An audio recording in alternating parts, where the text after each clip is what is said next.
Good morning everyone, मैं मनीष सिंह, आप लोग का इंग्लिश टीचर, आपका अपने यूट्यूब चैनल यूनिक क्लासेस में आपका स्वागत करता हूं। जैसा कि आप जानते हैं कि पिछले वीडियो में मैंने पर्सनल प्रोनाउन पढ़ाया था और आज सेशन को आगे बढ़ाएंगे डिस्ट्रीब्यूटिव प्रोनाउन के साथ। ओके, तो आइए सेशन को आगे बढ़ाते हैं और पढ़ते हैं डिस्ट्रीब्यूटिव प्रोनाउन के बारे में। डिस्ट्रीब्यूटिव प्रोनाउन,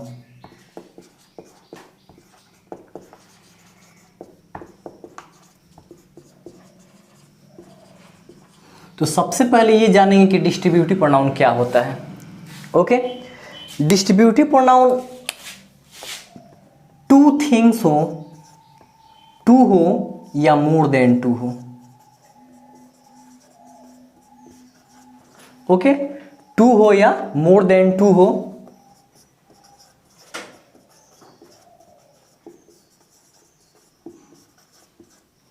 ओके, ये पर्सन की बात की गई हो या थिंग्स की बात की गई हो। तो याद रखना है कि डिस्ट्रीब्यूटिव प्रोनाउन क्या होता है कि दो या दो से ज्यादा यानी टू या मोर देन टू पर्सन्स या टू या मोर देन टू थिंग्स में से एक को डिनोट करता है, यानी वन को डिनोट करता है।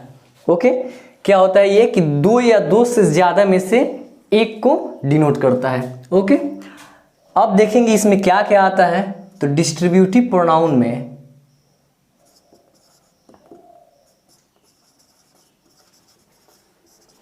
तीन चीज पढ़ना है हम लोगों को। ईच, आइदर और नाइदर। ओके, क्या पढ़ना है? ईच, आइदर या नाइदर। आप इसे इधर या नीदर भी पढ़ सकते हैं। तो तीनों में याद रखना है कि तीनों में से तीनों क्या होते हैं, ये सिंगुलर होते हैं। ओके, ये तीनों क्या होते हैं, हमारे सिंगुलर होते हैं, क्योंकि यहां पे मैंने डिफाइन किया है कि मोर देन टू या टू पर्सन और थिंग्स में से क्या बनाता है, ये एक बनाता है, यानी एक क्या होगा हमारा, सिंगुलर होता है। ओके, तो इसीलिए डिस्ट्रीब्यूटिव प्रोनाउन में ईच, आइदर और नाइदर तीनों क्या होगा, सिंगुलर होगा, और इसके साथ आने वाला जो वर्ब होगा वो भी क्या होगा, सिंगुलर होगा। ओके,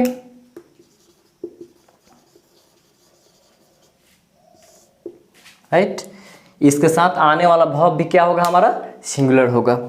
अब एक चीज याद रखना है कि अगर इसमें पोसेसिव यानी डिस्ट्रीब्यूटिव प्रोनाउन में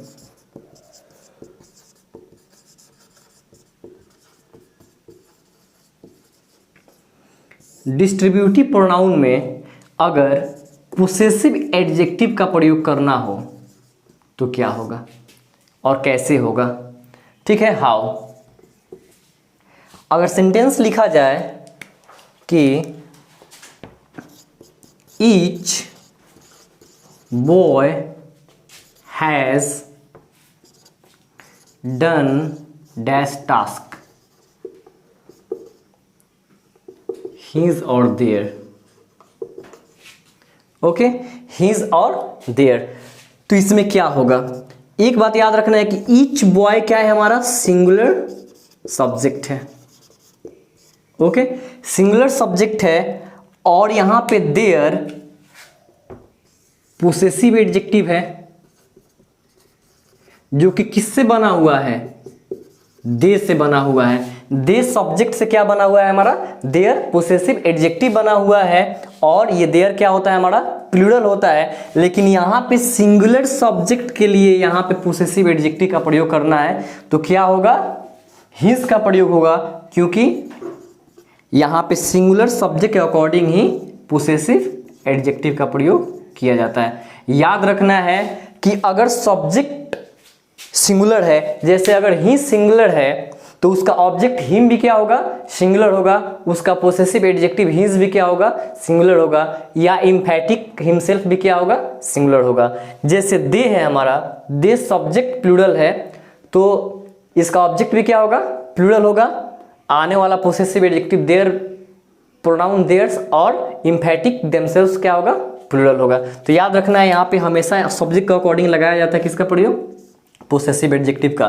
तो यहाँ पे ईच बॉय क्या है हमारा, प्रत्येक लड़का क्या है, सिंगुलर सब्जेक्ट है, इसलिए आने वाला पोसेसिव एडजेक्टिव क्या होगा, हिज होगा। आप लोग इसका स्क्रीनशॉट कर सकते हैं। ओके, तो नेक्स्ट है हमारा, जैसे सब्जेक्ट वर्ब एग्रीमेंट में मैंने बताया था कि ईच आइदर या नाइदर। ओके, ईच आइदर और नाइदर के बाद हमेशा जो नाउन या प्रोनाउन, ओके, ईच आइदर या नाइदर के बाद जो नाउन या प्रोनाउन आता है ऑलवेज क्या होता है, प्लूरल होता है। क्योंकि मैंने जब डिफाइन किया था तभी कहा था कि दो या दो से ज्यादा में से ये सिंगुलर बनाता है। तो सिंगुलर बनाने के लिए आने वाला नाउन और प्रोनाउन क्या होना चाहिए, प्लूरल होना चाहिए। ओके, और आने वाला वर्ब हमेशा क्या होता है, सिंगुलर वर्ब होता है, क्योंकि सब्जेक्ट के रूप में यह एक को ही डिनोट करता है। ओके, जैसे एग्जांपल लिख सकते हैं, ईच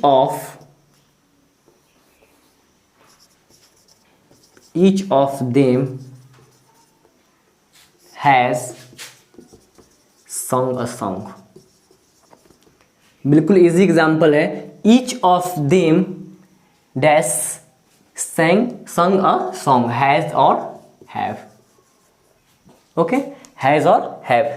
तो ईच ऑफ देम का मतलब क्या, यहां पे सब्जेक्ट क्या हो जा रहा है हमारा, सिंगुलर हो जा रहा है, यानी देम में से ये क्या कर रहा है, ईच यानी प्रत्येक सिंगुलर बना रहा है, यानी दो या दो से ज्यादा में से क्या कर रहा है, ईच यहाँ पे सिंगुलर बना रहा है, वन को डिनोट करता है, प्रत्येक, यानी यहाँ पे क्या डिनोट कर रहा है, वन को डिनोट कर रहा है, इसलिए सब्जेक्ट क्या हुआ हमारा, सिंगुलर हुआ। तो कंफर्म है कि आने वाला वर्ब भी क्या होगा हमारा, सिंगुलर ही होगा। ओके, क्या होगा, आने वाला वर्ब हमारा सिंगुलर होगा। ओके, एक बात हमेशा याद रखना है कि अगर सेंटेंस में, नोट,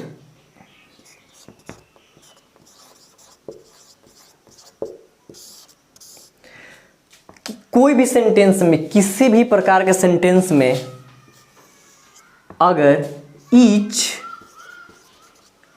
आइदर और नाइदर, ओके, ईच आइदर और नाइदर का प्रयोग सब्जेक्ट के रूप में, यानी कह सकते हैं कि सेंटेंस के स्टार्टिंग में किया गया हो, सेंटेंस के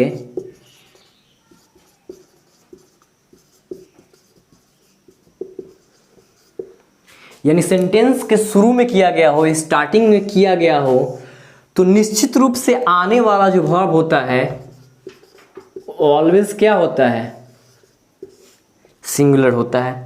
ओके, क्या होता है, ऑलवेज सिंगुलर होता है।